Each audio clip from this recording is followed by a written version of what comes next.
thing I hear from Arizona residents Yep. is the economy. Sure. They want to know what you're going to do, you and Trump, to bring down the cost of living. Yeah, well, it's such an important question, right? And I think it's different depending on what we're talking about.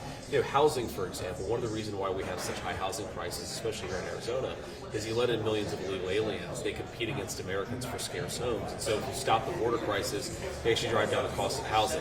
I mean, food prices is a little bit different, right? What drove the cost of food is really the government printing way more money than it has, spending way too much money, and then that has caused interest rates to rise. That's caused the cost of goods to rise, especially in our grocery stores. So I think it's very simple. Close down the border, stop people from coming here, from competing against Americans for health care and housing, and importantly, get federal spending under control so that people can afford groceries again. It's actually just common sense economic policies. And you go back to the original Trump administration the first time around, part of the reason why he had such low inflation but rising take-home pay is because he was pursuing common sense economic policies. It's really not rocket science. We just need better leadership.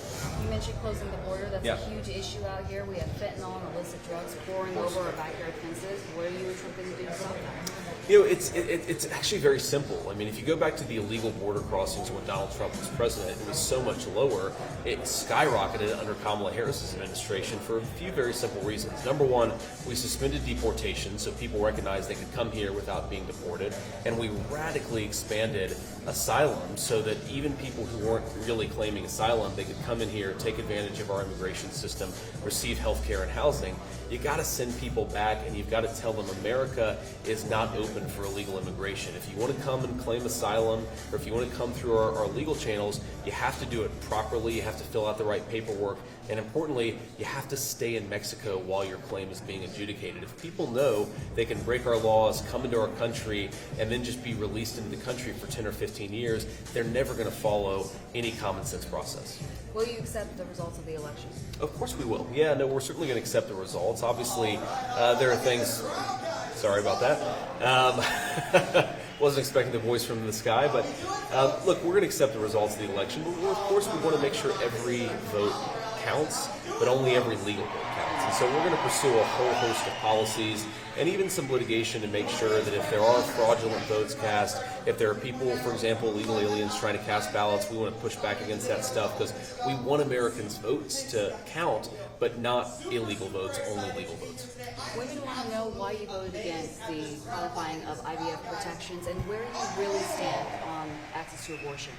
Yeah, well, we've supported a number of positions. I've voted for a number of pieces of legislation that protect IVF.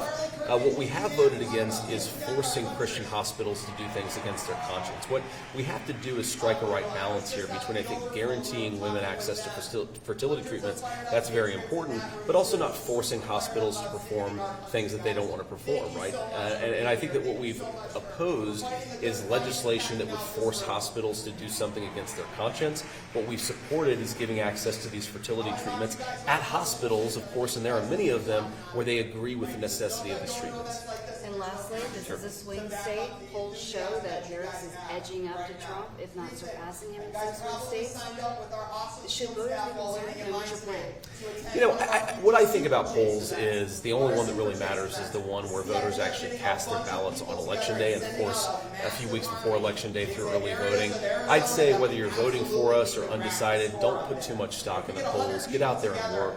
And my job and President Trump's job is to persuade the American people that if we have better leadership, we can make their lives better. Donald Trump already did it once. He delivered a closed border. He delivered low inflation. He delivered rising take-home pay. He can do it again. We just have to give him another chance, and that's what I'm going to try to persuade people to do. Senator, thank you so much. Thank you. Nice to meet you.